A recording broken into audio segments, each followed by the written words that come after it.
Oh, hello. Good to see you all. Welcome to Industry Week Day 3. What an amazing treat to have you here. I am so excited about this. This is Elizabeth Bernholz, aka Gazelle Twin. I think to kick off, what I'd like to do is for us to watch a brief excerpt from your video, Hobby Horse.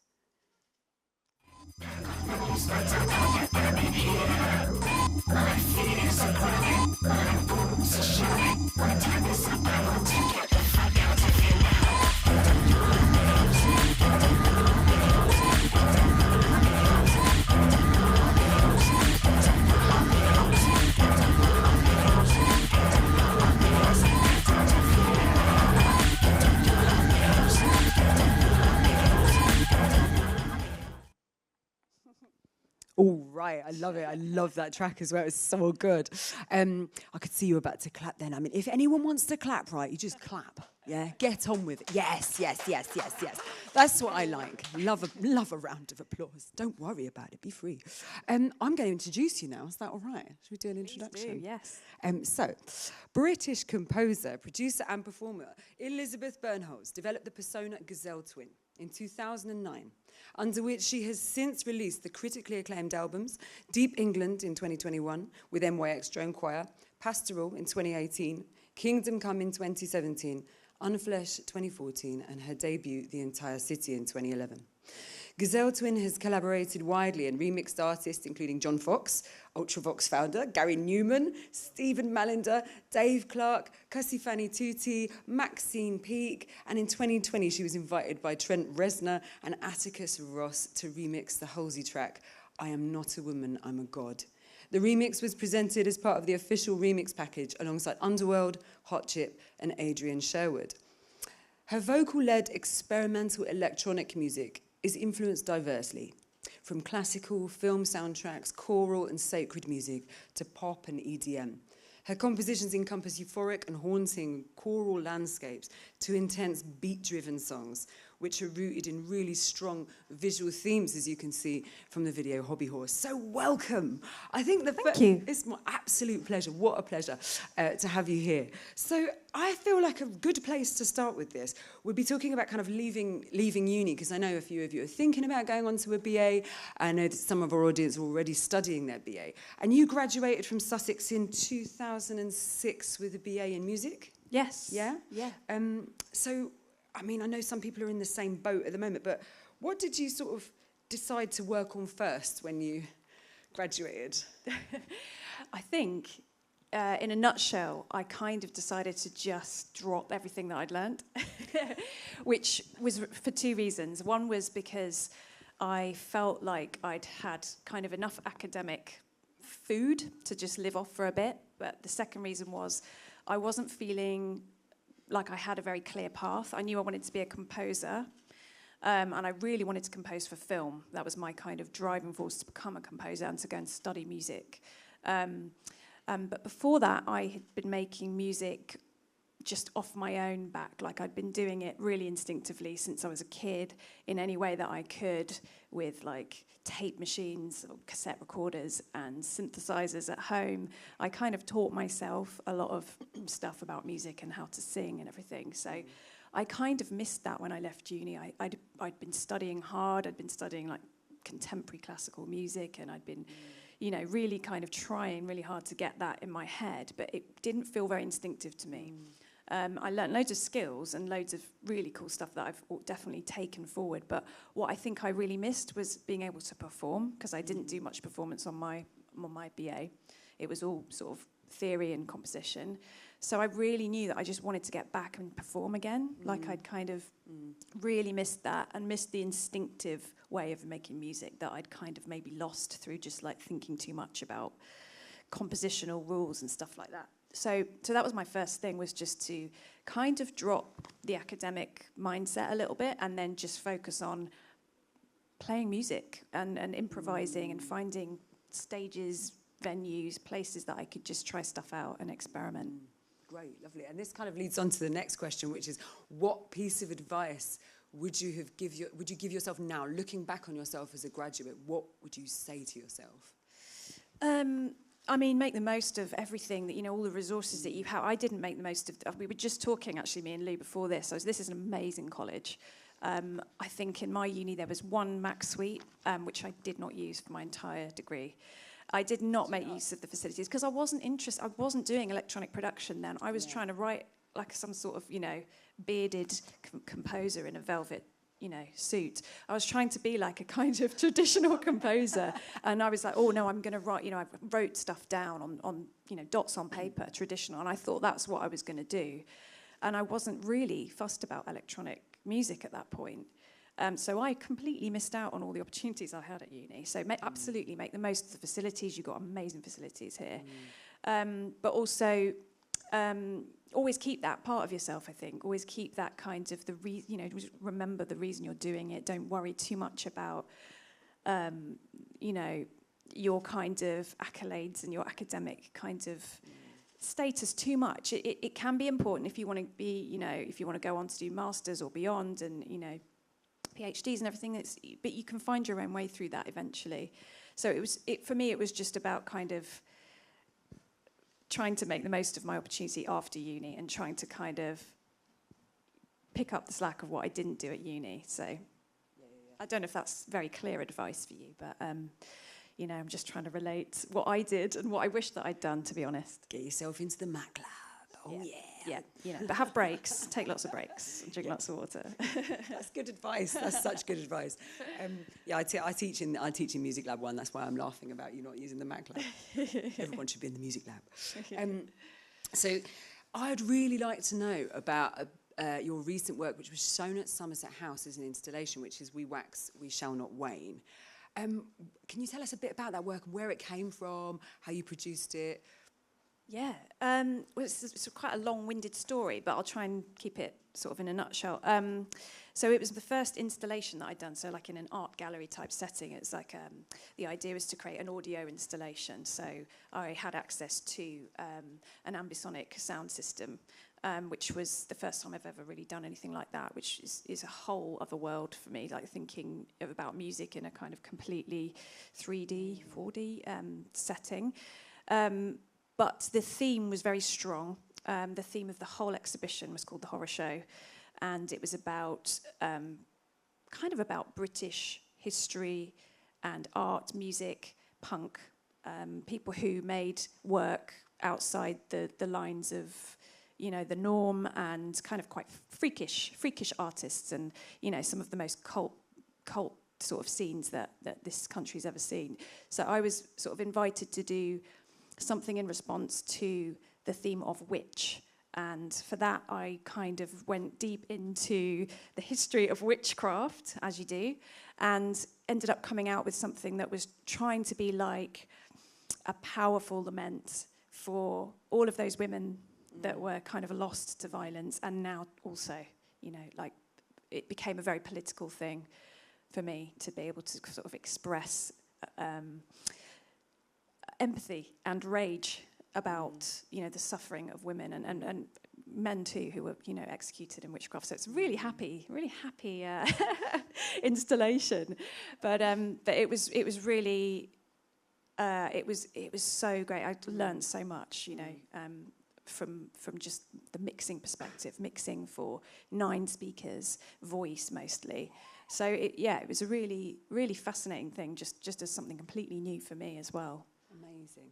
There's this theme in your work which I find really interesting, and I always think that compositionally what you're able to do is take a theme and then dive into it in a really interesting way.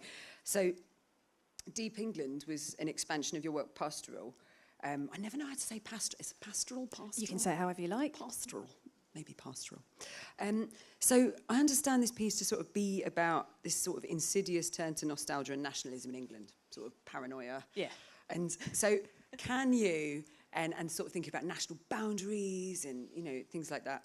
And how did your process for this, how did your process work for sort of exploring that big theme in those 2 works?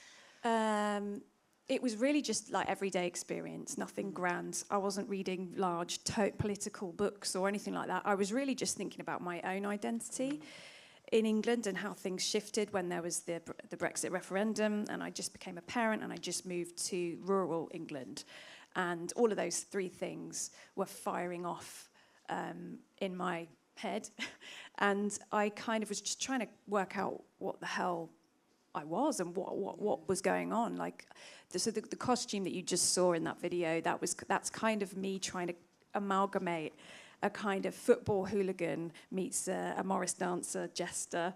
So it's going kind of like cliches of contemporary culture back to, you know, like deep history. And it's just kind of a process that I use to create my personas. It's kind of, I really like looking back at kind of early, quite pagan kind of like costumes, and the way that we kind of, the way cultures formed around fear and around identity.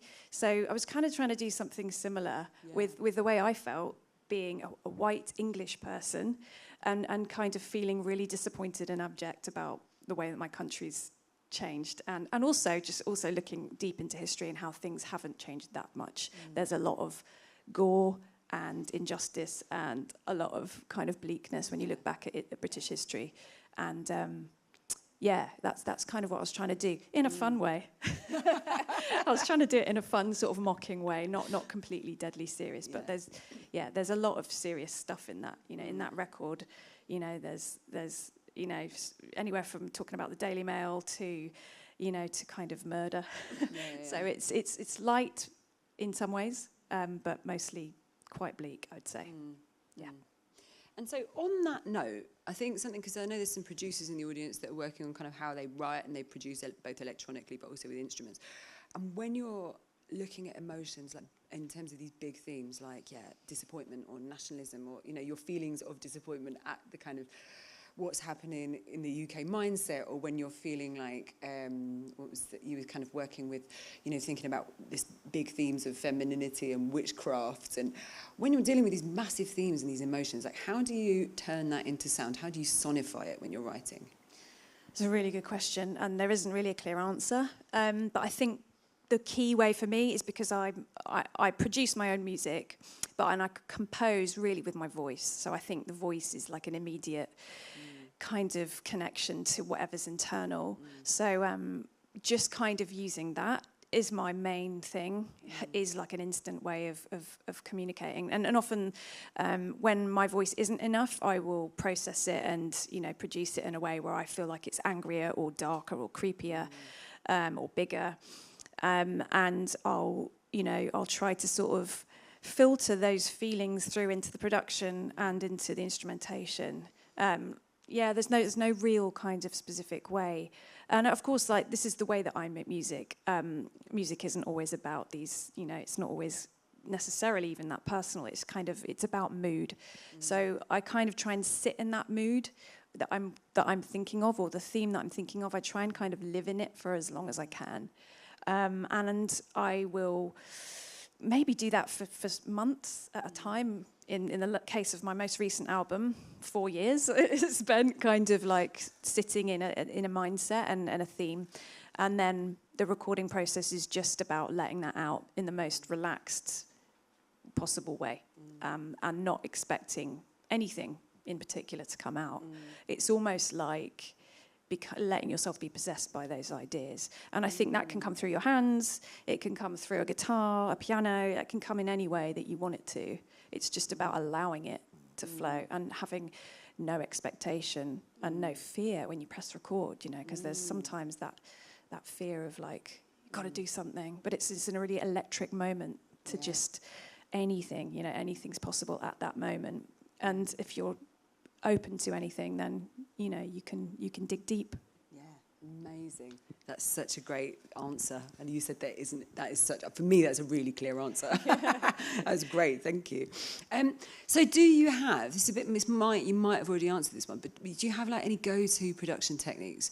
For example, things like when you're processing your voice, sort of to create that sound, like to expand the voice or to make it sound more angry, or specific, I don't know, sonic palettes that you use in terms of production? Is there anything you would kind of say that you go to? Yeah, so I'm just fresh off the back of finishing another album, so I've been doing this a lot.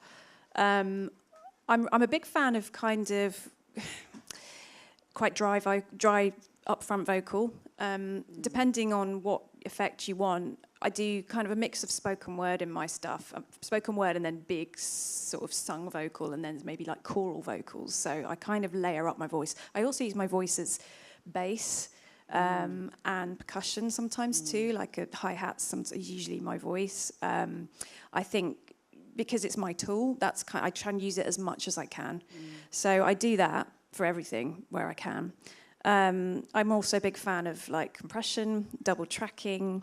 I like to create my own chorus. So rather than presets, I do use a fair amount of presets because sometimes they're great. Yeah. But I also like to try and do kind of manual versions of things. So like a manual version of chorusing my voice might involve double tracking, then pitching down slightly the other vocal, like maybe like -1 semitone, and it kind of creates this kind of slightly alien, kind of weird chorus effect, which I love. I think it's mostly voice that I'm kind of treating, but sampling, I'm sort of big into sampling and using as much as using like digital presets and digital synths and things like that. I love making synths from like real world recordings, so stuff off my phone, stuff that I've found. I think even sample my own songs sometimes. So if I've got like a load of demos and one's not particularly working, but I like the general vibe of it, I might take the whole track and then create a loop from just a tiny section of that, or create a synth from it. Sometimes you just don't know what you're going to get when you do that, and that is fun because very rarely I'm like fishing for sounds that I know what I want. Most of the time it's like I need to just try this out, I need to just play, and I use Ableton to do that. I use Ableton, I think I'm on 11 now, and that's amazing for that. I don't know, is that what you guys use here? Is it Ableton or a mixture of Logic and Pro Tools? I don't know. I think bit of a mix, yeah. Bit of a mix. Okay. You said Logic with good the for you. Oh, good to learn Logic. I had access to learning that at uni, and I did not. Ooh. But it would come in really handy now because it's brilliant for scoring and stuff like that. But I still use Ableton because I think it's really intuitive and really simple, which is good for my brain. Yeah, it's super creative. We're going to start teaching. I think Confetti is going to start teaching more Ableton soon. Oh, ace. At the moment, a lot of the curriculum in the BA program is Logic and Pro Tools at the moment, but we do definitely do Ableton as well. So. I mean, those sort of high end things are brilliant to have knowledge of for sure. I think Ableton is, it's not any different. It's if anything, it's simpler than those. Yeah. It's much more hands on. But so many of my peers use Ableton Live and. DJing and stuff. So, it's a good one. It's a really great composition tool, isn't it? I think it's I'm fabulous. not sponsored by Ableton, by the way. Wish I was, but I'm not. I know, I wish that for myself as well. Wouldn't it be great? Hey, that's really great. Thank you. That's brilliant. It's super inspiring for everyone in the audience as well to hear. So, here's a desert island question for you, right? So you've got to go to a desert island tomorrow, right? You've got... Sounds good. Yeah, right? Yeah. All right. I'm up for that. However, you're only allowed 2 songs. Oh. 2 songs. And you may be allowed, like, some instruments, like 2 plugins and a software instrument or a piece of hardware, something like that. Oh, my God. You've got to fit into, like, an under 15-kilo flight case or something for EasyJet. That's okay. It's got to be really small. Yeah, that's fine. I'm used to that. I like touring light. Oh, okay. God, I'll start with gear first because songs are too hard. That's too hard. That's like the whole history of music and reduce it down to 2. So difficult. It would just be something like, this is quite cliche, but I've been listening to it sort of on loop for the last 2 years, and it's Heroes by David Bowie because it's my kid's favourite song. And it is, like, the full version of it is, you can listen to it, like, 1,000 times and not get sick of it. So probably that and something kind of choral, which would be like, I don't know if any of you guys will know this, but there's a composer that was, like, a big inspiration to me called Arvo Pärt. And when I actually came to college in Nottingham 20 years ago, and I used to listen to it on my headphones all the time because it was the kind of music I wanted to make. And there's a piece of music called De Profundis, which is as dark as it sounds. It's very, very austere, dark choral music, but it's amazing.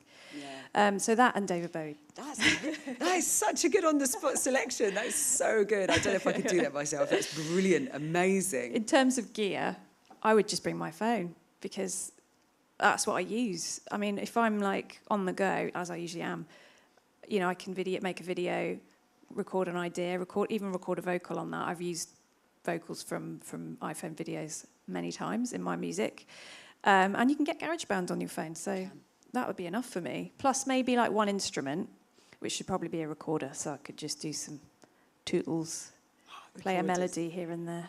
A recorder's so good. A recorder's such an underrated instrument as well. Massively underrated. Massively underrated. You can get amazing bass from a recorder if you pitch it down and slow it down. It's amazing. Such a good tip right there. Sampling some recorder right now. That's so good, right? And they're like £1. You can buy one for £1. Yes. Yeah. They sound so spooky as well. They're quite a spooky sounding instrument. Yeah, they can be. They do. Also can sound horrendous. Yeah. I mean, we all know what a horrendous recorder sounds like, right? We've all been in year 4. It's all right. Yeah. We were there. So I think it might be a good time to sort of have a little look at one of your films. Do you want to? We've got a few here. Is there one that you've got particularly? It might be a...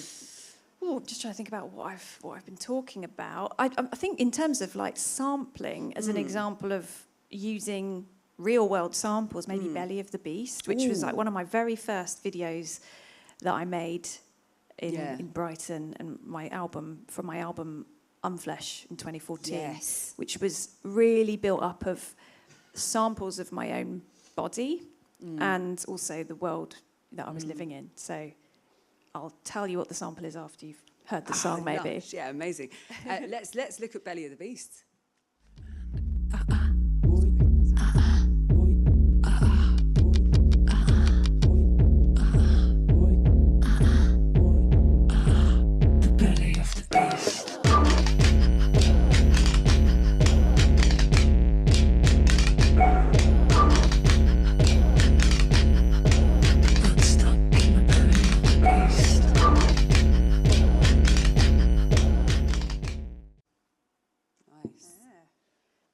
I wonder if anyone can guess what that bleep is.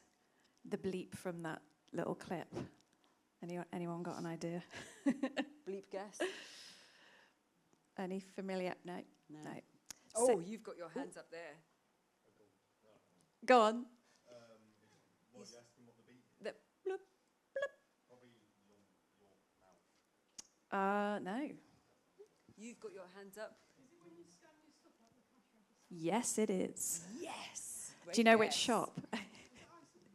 No, but that was Iceland, not Tesco, Sainsbury's. You folks have got such good knowledge of like the supermarché. I enjoy this. This is great. That's brilliant. It was that moment. I've spent a lot of time, as we all do, in those mini supermarkets, and I think I just heard that boom boom, and I was like, that's a good groove. Yeah. And I got home, I was like, this works. This works. So it ended up in my tune. Yeah. That's brilliant. That's so great. Were there other samples in that track as well? God, it's a while ago since I made that. I think a lot of it was just breath vocals and some just little drumsticks that I smacked together for the percussion stuff. Yeah, just like whatever was to hand on my desk at the time, I'd be like, pens, anything really. My body slapping my skin. Yeah, it was all very, very immediate. Fantastic. Lovely. So this is another really tough question here. What is your dream festival lineup? People can be alive, they can be deceased, could be ghosts. I'm a massive Prince fan. Yes. Massive Prince fan. And I did see him live in a really odd festival. I can't even remember what year it was. But yeah, major influence on my music, but only from the point of like my 20s onwards. Like I didn't really listen to him before that. And then I just had like this epiphany of like, this guy is everything, the way that he was really inspired by Gary Newman, which is kind of interesting because there's this real connection between Prince and Gary Newman's kind of late 70s, 80s sound using synths and analog synths and kind of treating drums in a particular way, and that really influenced Prince. So I absolutely love that era for that kind of ingenuity and stuff. So Prince, absolutely. And one of his shows where he does like a 2-hour show and then another 2-hour after show, that would be my dream to see him. Great. And Bowie, I've always already mentioned Bowie. I mean, Bowie would I be wish amazing. that I'd got to see.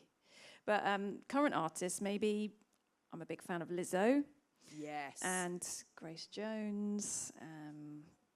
I can't think of it. I'm not brilliant. I haven't listened to music for a long time because I've been writing for so long, and I have to not listen just in case stuff ends up in my music that I've like that's accidentally interesting. nicked or something. That's really interesting. Yeah, so tell us have more to be about really that. careful. Tell us more about that process where, like, when you're writing, because some people listen a lot to reference tracks. I know that some people here will listen to reference tracks. They'll listen to, they'll listen to sound worlds. Yeah. So for you, you don't, just in case it ends up in your track. I have or to you stay away from stuff I think might be too close to what I do or invade my kind of thought. I know it probably sounds really strange, but to me it's like, yeah, don't listen to music for 6 months. But it means I don't sort of stay up to date very often. I'm always late to catch up with stuff. But yeah, stuff goes in whether I want it to or not. I mean, you know, the Sainsbury's checkout, that was one of them.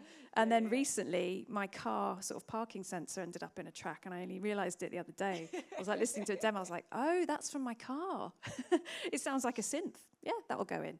But but like melody and stuff, I have to really watch what goes in. That's really interesting. So yeah. That's an interesting element of your process, really interesting. So you've written music for TV shows and films. You've written for Nocturne by Amazon Studios and Blumhouse in 2020. The Power, which was amazing, that was BFI 2021 and Shudder. The Walking Dead, The New Hope for HBO, How to Get Away with Murder, ABC. The Virtues, Channel 4. Prometheus, which was incredible, 20th Century Fox.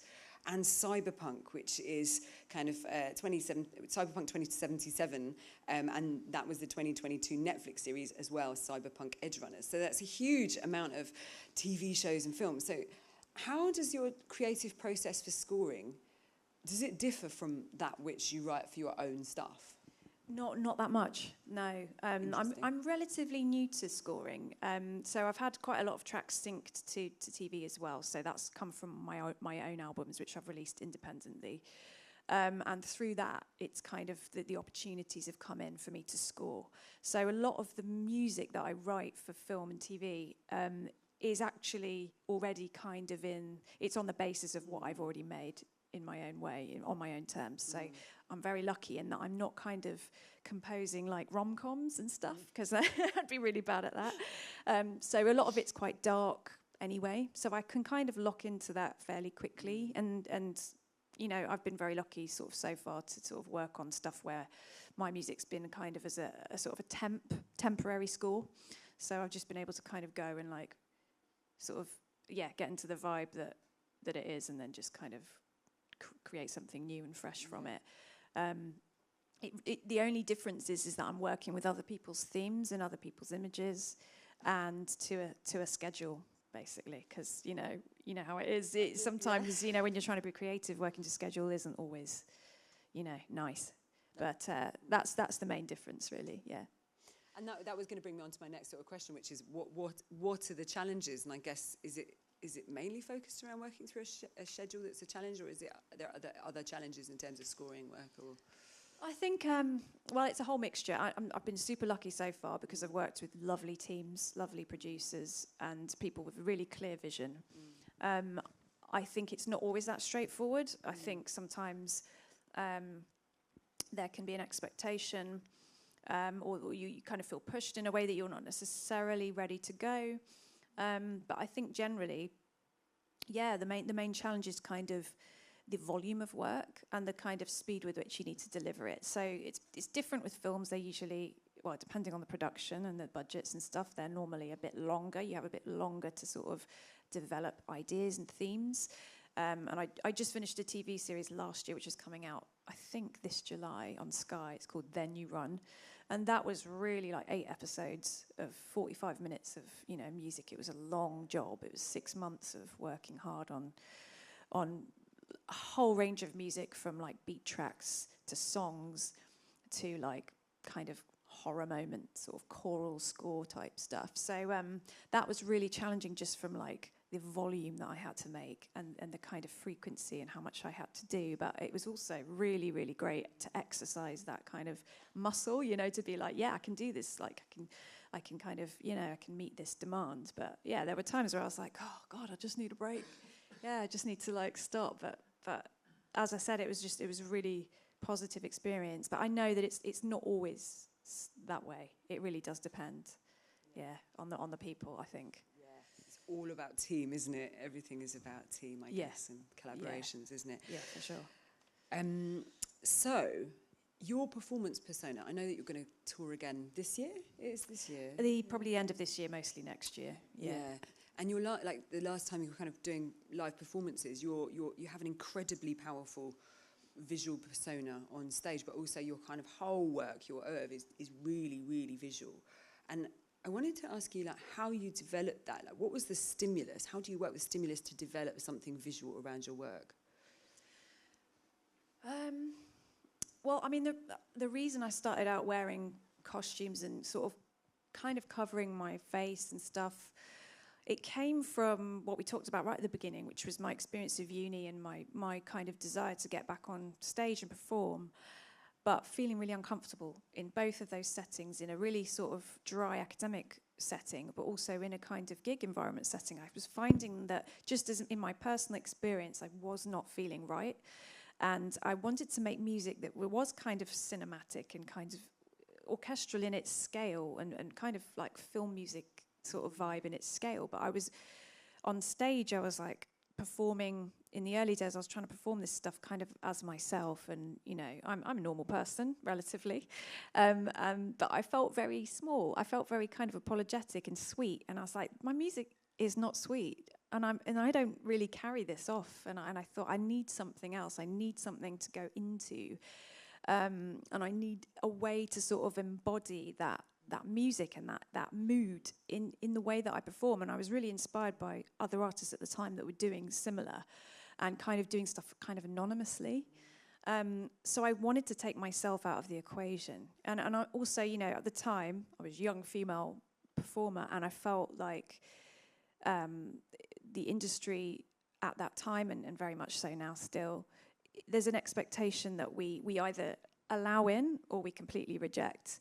And I did not want to allow it in. I didn't want to kind of lose my love for music by feeling kind of I needed to meet the expectation of looking a certain way and acting a certain way. So I wanted to make sure I had this kind of fail-safe kind of plan to always be able to feel completely at one with myself on stage, but also with the music, and to always be able to change it, to not get stuck with one thing, one theme, one look, one persona. So, you know, I was inspired by people like Bjork, David Bowie, even Prince, you know, those kind of like, Gary Newman, you know, people who just like allowed themselves to shift all the time and make new advances in their own. You know, it keeps it interesting for you, but I think, you know, it's a personal preference, but it's just a way of kind of being able to go anywhere. And I think because I did that, I was able to shift from making my own music. I was able to do kind of, I was able to write a piece of music that other people toured for me. You know, I had like this kind of proxy show that toured without me, people in costumes, and that was still Gazelle Twin, but it wasn't me. I wasn't there. And it was like this really, really kind of liberating thing where I could just, you know, Gazelle Twin could be anything. So that was and still is the general plan. Yeah. And it's that becoming a different persona, isn't it? Because Prince was Prince, but he never was quite Prince. He was also a symbol, and you know, all that kind of, a lot of very successful artists that you've drawn from as well sort of draw from this idea that they've created something of themselves that they're projecting on, which is kind of really interesting. So it's like Gazelle Twin is a persona that can be anything. Yeah, absolutely. Yeah, and reflection as well at times. That's so interesting. And who doesn't love dressing up? I mean, right? You know, it's really just an excuse to freak people out. Love it. So have you, I just kind of wanted to ask you about any advice for. So it's International Women's Day, people. Is it today? Yeah, it's International Women's Day. That's right, isn't it? Yes, big up. Flex. Happy International Women's Day. Yeah, so on that basis, I kind of want to ask you about what your advice is to women in industry, women and non-binary and minority gender people who are entering industry. What pieces of advice would you give them in terms of like being able to get where they want to go or do what they want to do? Well, be ready to fight a bit harder than the other ones. Be ready to keep checking yourself and make sure that you're not shrinking down, that you're not stepping aside, that you're not apologizing all the time. That's a big one. I think find your peers within that. Find the network that is there, and always make sure you have connection to others who are doing similar or working similar, even if they're kind of professional. Just find that network. There are some amazing organisations that are supporting people from just starting out to professionals, to working in the industry now. So I think there's a thing called the Independent Society of Musicians, which is really focused on connecting and professional development, but also well-being, which is a big thing, because it is, I think for anyone actually in the music industry, you always have to kind of try and stay on track. There's a lot of stuff flying around that can really throw you off course. It's very competitive. It can be hard. You're putting yourself out there, and you're kind of you're making yourself vulnerable to some extent when you're making music and you're putting it out there, or you're doing something in that way. You always need a fallback, and you need people to share your experience with and to pick you up. So I don't know how clear that advice is, but I think there are places out there that that are supportive of that. And sometimes it can feel like it is just this very, very hard club that you just can't get into. And I certainly experienced that when I was trying to be a composer. I felt exactly the same. It was mostly older men. I was the only young woman really trying to do what I wanted to do. And I was doing extracurricular stuff as well as at uni. And I felt really like, this is really sort of really formal, really kind of traditional, really old-fashioned, weird thing. Where are all the women? And then when I went into sort of improv and live gigs and things, there were more of me, but there weren't that many of me. And I still felt like, wow, where are this is really weird. I feel like I'm still out on my own. So that is changing. That is changing for the better. There's a lot of PRS support, I think, as well, for women and non-binary and trans artists who are looking for a space. And there is room. There's room for everybody. So you just got to make sure that you push yourself out there, because it's hard and it's scary, but it's there's so much more support than there was 20 years ago. So yeah. Thank you completely. I mean, I feel like I need to fact check this. Is it actually International Women's Day? I think it is. Yeah, I thought it was. What are the chances? Yeah, what are the chances? Didn't know. That's I had good, no isn't idea. it? Yeah, I thought it was, and then I was like, wait a minute. Thanks for fact checking that. Fantastic. What a great day. So that's brilliant, brilliant feedback and brilliant advice as well. I wonder whether or not you have got any tips, and we were actually talking about this in terms of things like touring and really demanding parts of being a composer, musician, artist. What are the tips that you have for mental health in industry? How can we maintain mental health in industry, good mental health? Yeah, I think just sort of continuation of what I was just saying is seek out the groups. I don't know if it's like a Facebook group or a group that's online or just anywhere, local stuff where you can talk to someone, because sometimes I think it's changing now, like I said, but I think that generally not encouraged to complain. To complain about stuff, to sort of stand up for yourself. I think you need to know that has to happen, otherwise stuff doesn't change. But in terms of your own well-being, just be super aware of how you're feeling. If you're feeling like you're you know, you're being expected to do something does not feel comfortable, does not feel natural to you, then question it and call it out and don't do it. Do it differently is how I would maybe approach it. But yeah, totally find the sort of support networks that are out there where you can sort of, you know, you can express this stuff, share your experience, get advice, and don't let yourself get kind of overwhelmed with this stuff, because it's an overwhelming world, and it's an overwhelming industry, and it can be hard. So you do need to be aware of how you're feeling and how your body's feeling, how you're kind of growing through it. It's getting very deep. It's important. It's important that we talk about this stuff. I think, you know, it affects us all.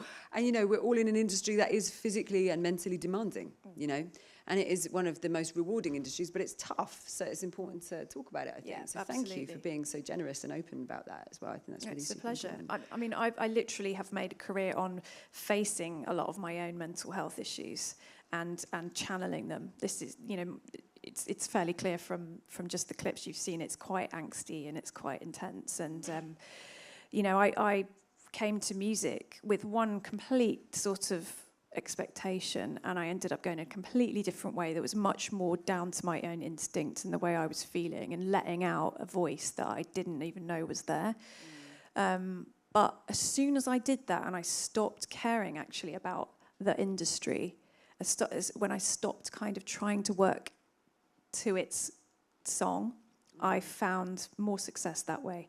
I found my place, and I found, you know, I could express myself freely, and it just kind of made me feel really liberated. And I was just very lucky that took me through a career path where I ended up and have ended up doing exactly what I set out to do in a completely different way. So, like, without, you know, having to sort of go through the motions of being a film composer, I'm kind of now doing it on my own terms. And that came through producing my own music and not really having anyone telling me what I should do or, you know, what to expect. I did have a lot of help. I had a lot of support from the industry, from industry people who were good enough to give me advice and, you know, connect me with people. So I didn't do it completely on my own. There's always people, you know, that I'll thank forever from the beginning, you know. So it's just, you have to just put yourself out there and hopefully they come to you. Yeah, amazing. And that is what Industry Week is for. So, you know, get your industry advice in. Also, remember the power of the network. I feel like that's important, but that's kind of what you're saying, isn't Absolutely. it? Absolutely. Yeah. Yeah. I feel like it would be really nice, just before we go to questions, just to watch one more thing. We've got... Do you want me to give you a little selection? Remind me. We've got Antibody, we've got The Suburbs, and we've got Gary Newman. Oh, what's the Gary Newman one? We've got you and Gary Newman live. Oh, well, maybe put it to a vote. I don't know. I actually don't know what to choose. What do you think? I'd quite like to see you and Gary Newman. Okay. So what do you think? Yeah. Is anyone a big fan of Gary Newman? Look at that, right in the front row. We've got a couple of absolute... Right, okay, let's watch it. Let's do it. He's a bit of a legend. He's such a legend. He's such a legend. So I feel like underrated as well. Sorry, Yeah. let's watch you and Gary Newman gosh. live.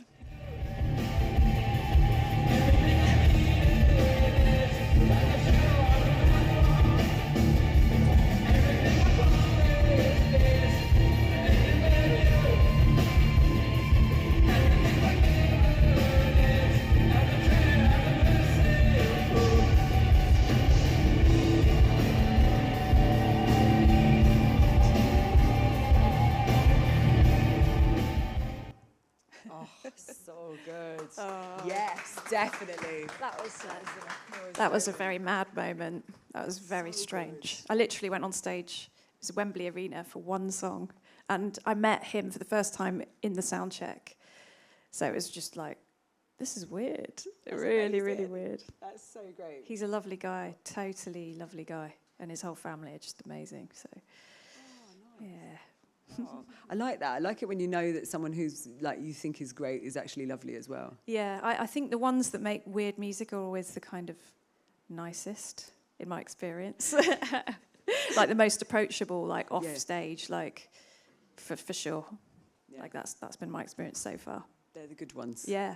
Right. The weirdos are the best ones, right, people? I think that too. Not always, but you know. Okay, right. I think in my experience, yeah. It's a good rule. Yeah. All right. So, my God, thank you so much for being so generous and enthusiastic and wonderful and just such a fantastic guest. And It's a pleasure. It's been so interesting talking to you and so enlightening and brilliant. I think it would be great to go to questions now for a little bit. Does anyone got any questions? Do we have a roving mic? Oh, you've got one. Amazing. Denise has got a roving mic. Ooh, yeah. Any questions, people? Yeah. You said earlier that, well, and on the brief for this, you have done sync work in the past, so with games and TV and things like that. Were a lot of those positions offered to you, or did you just find them, or did friends tell you about them?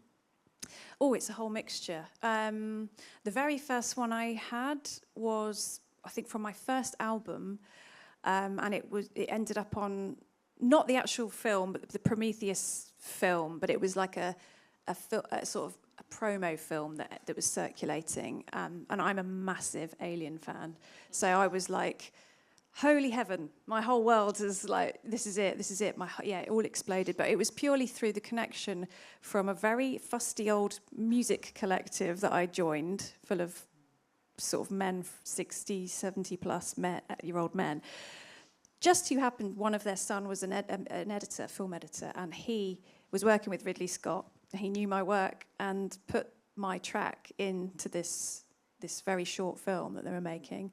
And Ridley was like, yeah, let's use that. So that was my very first sync. It was like the most amazing luck that I'd had.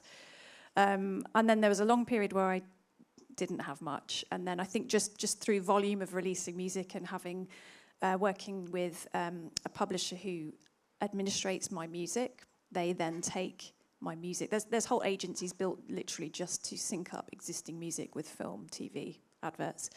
And through that, you know, quite a lot of work came in just using music that I'd already made. And other times it was like small commissions.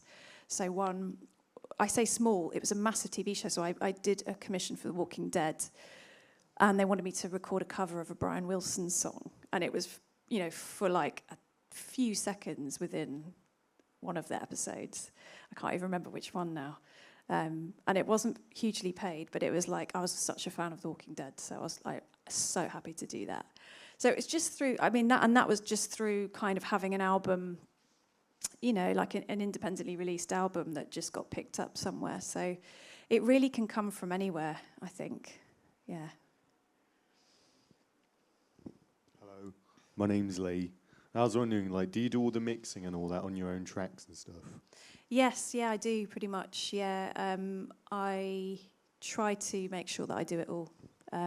In the past, the only time I've worked with someone else was to sort of add some like real analog synths and stuff to an album where I just really wanted to have like a real sound in there rather than a sort of digitized version because I was using a lot of vintage, you know, synth plugins and stuff. I wanted the real thing, and I was lucky enough to be able to do that in a studio. But since that point, I've just made do.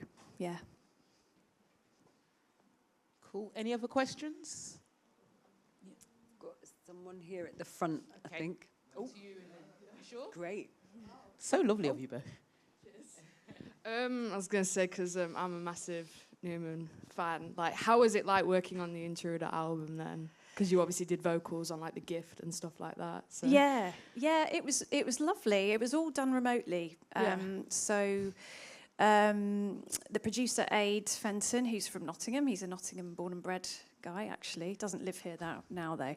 So he's worked with Gary for years, and they approached me with 3 songs that had already been pretty much written, and just said, do your thing, and I just did my thing and sent it back, and it was like, yay! it was they're super lovely to work with, and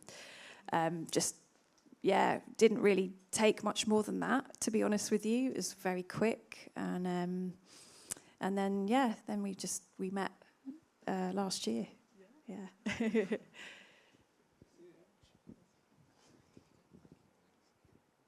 Hi.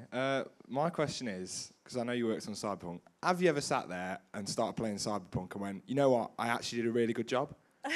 Or like, just anything along the lines of that? Do you know what? I played Cyberpunk. I just had a baby and it came out, and I was like I had my baby in my arms and I was trying to play it, and I was like, I'm not sure I should be playing this with the baby because it's quite a full-on game. It was such a good feeling because I love video games, and I literally grew up playing video games and getting completely sucked into the world of video games. I used to put a duvet over my head and over the screen so I could be completely immersed in this world. It was like early VR headset with a duvet. So it was so cool to be invited to do that for that game. It didn't always start off that well though, that game. I think it had a few issues, but yeah, I felt pretty proud of that actually. I was happy with that track. Any more questions? Oh, good. Hello. Hi. I was wondering, like, what does the writing process look like for you? Like, how do you go about writing a song? It changes. It changes so much. I work in such a sort of erratic way, so I can never really pin down. I don't kind of formally sit and, I don't work on a piano or anything like that. I usually, like I was saying earlier, I just kind of, if I'm making my own music and I'm starting literally from scratch, I will just have to spend time in my studio. I say studio, it's just a small, it's a small room in my house where I've got my computer and my mic and my stuff. It's nothing grand. Just be comfortable and just like play around, really. Play around and improvise. And I like to make beats first, actually. Like, if I'm for making like a song that's, like a traditional kind of form of a song, I like to sort of start with the beat. I always find that's like the good way to get into a groove, or start with a loop of something, it can be anything, and just get into a groove with it. But honestly, it's different for every single thing that I do. I don't know if that answers your question. It's a splurge. Hi. So for our 2-year and the projects, a massive part of it is like networking. So how would you yourself go around doing that? Obviously, would you more, is it online now, obviously because after COVID, or you still go more in person? It's a good question.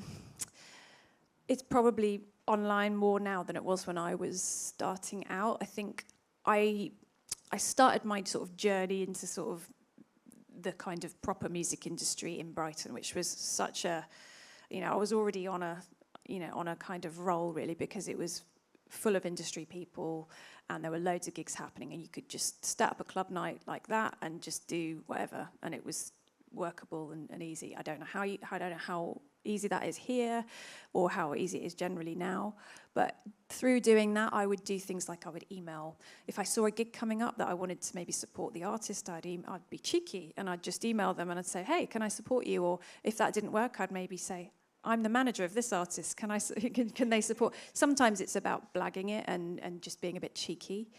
Other times, people are amazing on social media. Sometimes they will actually reply. Like a lot of stuff through Twitter. I don't know if any of you use Twitter. It's kind of dying now, but artists on there, if they're nice, it's just direct access, and some of them are lovely enough to actually reply and get in touch. So you just have to try. You just not worry, because you've got nothing to lose really by just like asking and putting yourself out there. I don't know if that helps. Okay. It really depends on what you're doing, I suppose. But, if there's producers that you admire, just get in touch with them. Nothing to lose at all. A lot of the time, it's really nice, like, it's lovely for people to hear from someone who isn't just like, a peer, or, it's just really nice to hear from people who want some advice or want, some direction. So, yeah, go for it. Awesome. Any other questions, folks? Yeah. Do you have a team around you who sort of share the same vision in terms of your music? My team, yeah. Did you say? Yeah. Yeah, I mean, I'd say my team is my manager, and I have a live agent, and I have an agent just for composing and film. I would say that yes, they absolutely have to. I mean, you've seen what I do. It's very, it's very niche, and you know, I operate in the darker edges of electronic music, the horror, the thriller, the kind of weird. So, absolutely have to have people that understand that and support that and find the opportunities that are relevant for me. It's taken a long time to get to that sort of refined point. But yeah, absolutely, they share that. Yeah, be really worrying if they didn't. Thank you. Thank you. Any other questions? Yep. What's the inspiration behind your name? Oh, Gazelle Twin. Well, do you know, it's super boring. My former name was Elizabeth Walling, and I had been labouring over a name for this project for bloody ages, and I just couldn't think. And I just thought, I'm just going to do an anagram. And I did an anagram of my name, and that came out. And well, maybe a few extra letters that I had to lop off the end. But honestly, I was just like, I really like that. I really liked the image of a gazelle, and like a gazelle being kind of attacked by a lion. I kind of liked that imagery. But also Gazelle Twin, I was really into the Bible. Sorry, that sounds really intense. I'm not like a sort of mad Christian or anything. When I was growing up, I was really into the imagery of the Bible, and I was really into religious music. I'm a complete atheist now, but I was really into that. That's what that was my food, my musical and spiritual food. And there was a psalm, which is often recognized as like the racy psalm of the Bible, called Solomon's Song, and it's been put to music like a million times. And in that, it talks about the twin fawns of a gazelle resembling a woman's boobs. And I just thought, yeah, that'll do. So yeah. Cool. Any other questions? Don't want anyone to go if they've got them. Yeah. How would you recommend getting into scoring for film and games as an electronic, like, independent artist that doesn't have a manager that can't reach out for you? Like, how would someone go about doing that? Yeah, it's a good question. It's a tough question because I've come to it in a way where it's just been through my own releases and stuff without kind of trying to get into it. It just sort of came I kind of went full circle. You know, I would say the same as getting in touch with the composers of those games and the creators of those games. You never know if, you know, you can get your music in front of them. You just never know what might happen, opportunities. There's a lot of schemes now where you can maybe like be a composer's assistant. You can shadow composers who are working in those industries, and, you know, very open to having somebody there to show them what they're doing and to kind of give them a kind of handle on it. So there are schemes like that out there. Even my agency, which is First Artist Management, they actually run a scheme where you can apply to be a composer's assistant, and you kind of go through a series of it's not a competition, but it's like a series of kind of stages where you can submit, you know, work and get through and end up getting that time mentoring and stuff. So that there are schemes out there. It's just about asking, and as I said, just get in touch with the people that you're a fan of, because you just never know, you know, and just keep making your music and putting it out there, getting it in front of people. You know, there's loads of ways to get your music out there for free now. You know, Bandcamp being the best, I think, the main one, the best, and yeah, just asking and being a little bit cheeky sometimes. The scheme, I think it's just like the associate composer scheme or something. I'd need to check, but First Artist Management, if you look on their website, it might have something about it. They're probably not the only agency to do that. There's probably others out there, I'd imagine, because game music is obviously like a huge industry, and it's probably got the most money, I'd say, in everything apart from maybe film and TV. But it's a big world. But actually, there's very few composers doing it. You know, it's kind of a weirdly small world. In when you get into that, there's the layers of circles. You go further and further in. But once you're in there, you know, it's only a few people. So definitely worth asking. Great. Any other questions? Yep. Because you mentioned earlier that most the work you get for games and film, those people reach out to you. Do they ever say things like, "We listened to this album or this or this track, and we like this sort of style. However, it doesn't match with the sort of thing we're going for," and so they just send you footage and then say, "Would you mind making something similar to that track or that album for this style of footage or this style of gameplay?" Yeah, sometimes. So a lot of the work that I get now filters through my agency, so it kind of comes through a few stages where they're already they've got a really good idea of what they want. Yeah, there've been a few cases where I've worked on stuff that they've had my music as a temp song, but they want something that has a slightly different, or no vocals, or slightly different feel. So, yeah, I think sort of I'm flexible in doing that. I think where it's needed. I think, does that answer your question? Kind of, yeah. One last thing as well. Let me start that again. With the songs and tracks you put to them, is it kind of like just a couple seconds, or can it go? Is it just a couple seconds most of the time, or is it like 2-3 minutes more than often? It can completely vary. Okay. I think the Walking Dead one, I think I recorded a whole song and they used about 10 seconds. And it was like the 10 seconds where you could hardly hear anything in it. But, even so, it was cool. But other times it's longer and, like a whole song or something.